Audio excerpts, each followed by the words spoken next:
Hi, this is Jeff at InspectCheck.net, here to present a quick start guide for the InspectCheck home inspection reporting software program.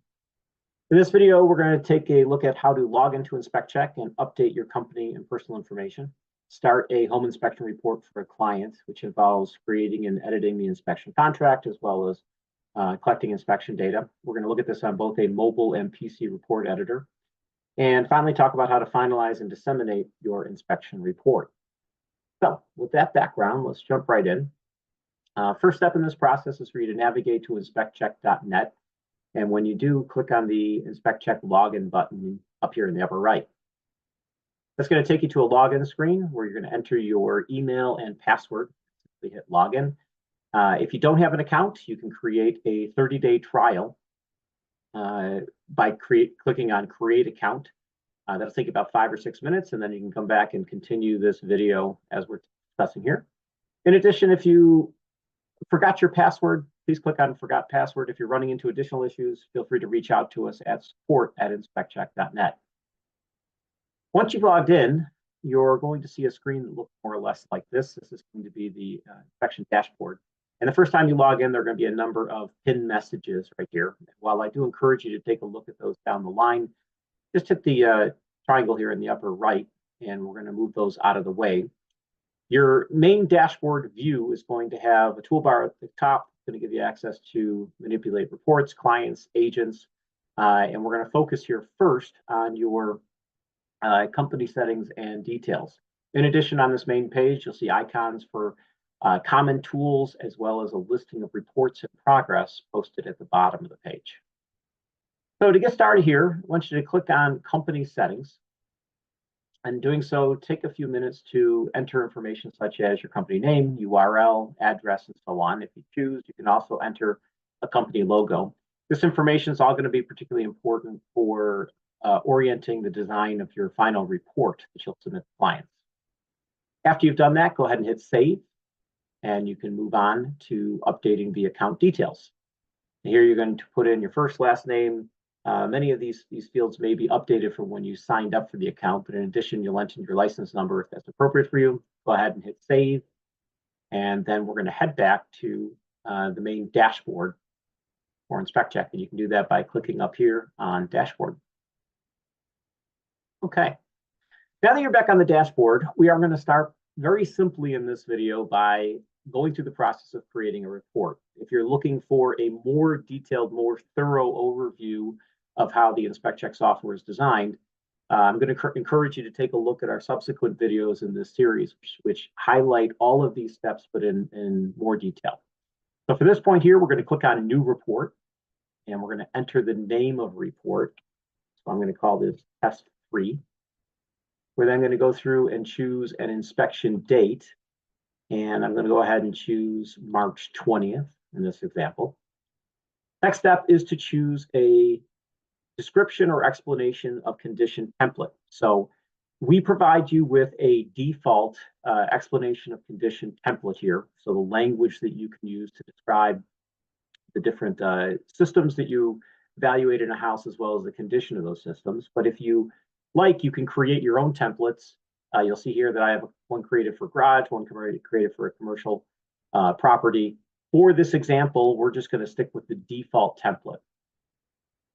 After you've done that, you simply specify the client that you want to work with. I have existing clients in the system, but if you didn't, you simply have to click on Add New, and you can enter information for a client. So take a moment and do that. Second, you're going to follow a similar procedure, and you're going to add a client property. Clients can have multiple properties in our systems. Simply hit Add New to add one of those.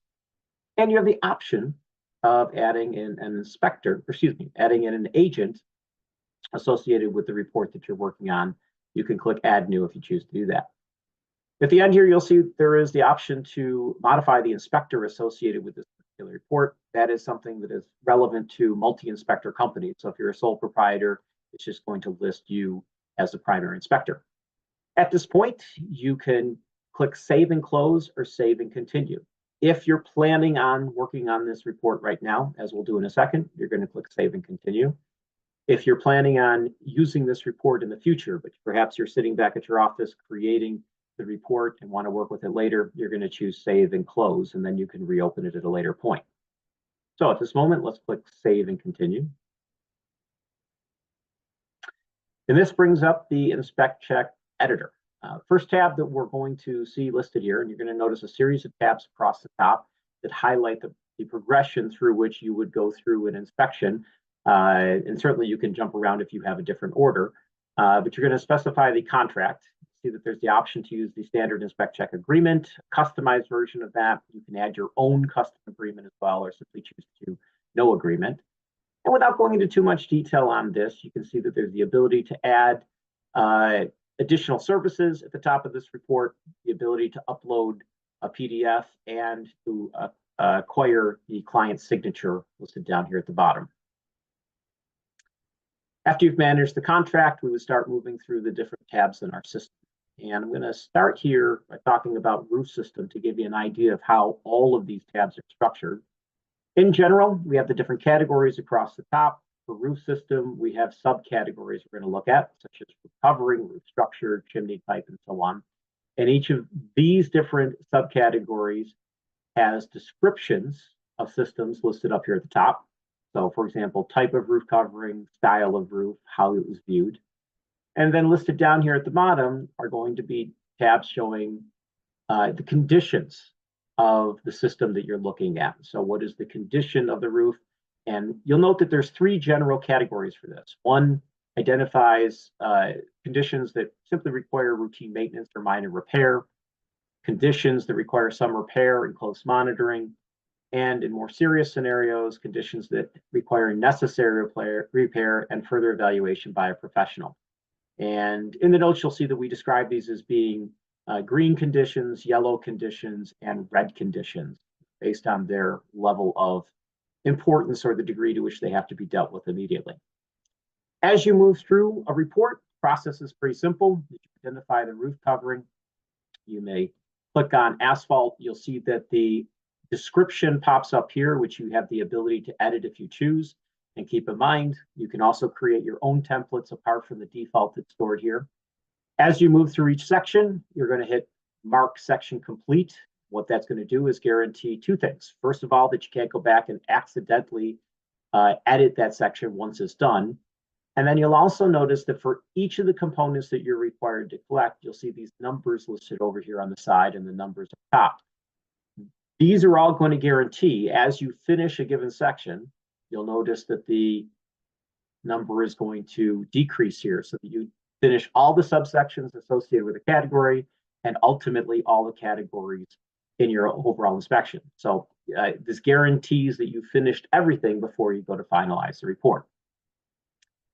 In addition to modifying the text, you'll note that for each section, you can go through and add a photo. You can bring these in from your stock photos or from our stock photo data set. In addition, as you move down towards the end, you can add comments as well as attachments, additional reports, a cover photo for your report, and on down the line. When you finish with your report, you're ultimately going to finalize that report. This example here will not finalize because I would have to go through and complete all of these separate components. So from time to time, you can click Save to save the work that you've done. If you want to stop and work on it later, you can choose Save and Close. When you do get to the end and you do finalize your report, you are going to end up seeing an example of a report that I'm going to show you from our InspectCheck website. And if you head to InspectCheck.net and click on the Products tab, and then scroll down here to about the middle of the page, you'll see that there's a section that details our digital reports. And I'm going to click on Residential Sample Report here. And you can take a look at this to get an idea of what a standard InspectCheck final report looks like. Your company graphic information we presented here at the top. We have the table of contents with links that jump down to the particular portion of the report that you're interested in looking at.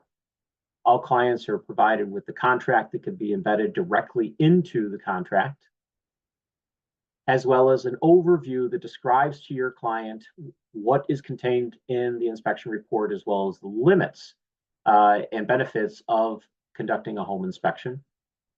And then what you'll see is for each of the sections, and I'll come back to the summary report in a second. For each of the sections that we talked about, you're going to get a graphic as well as a description, table of contents, and an overview of your specific results that you collected during your home inspection. So you can see here our descriptions up top, and as I scroll down a little bit, you'll see examples of the, in this case, yellow/orange and red conditions for the house, problems that were noted that need some attention. In addition, a summary report can be included. The summary report can be used to highlight the main components that require repair. Keep in mind those green, yellow, and red items that were discussed earlier. Okay. So in terms of finishing up, this quick start review gets you to the point where you can go through the software and create a home inspection report. We've taken a look at an example of what a home inspection report, a final InspectCheck report looks like. To get some more detailed understanding of these different systems, encourage you to take a look at our additional video tutorials. The next tutorials in the series focus on the dashboard, logging in, and the program overview, as well as adding agents, clients, and company information. With that said, I hope you have a good day. Thanks.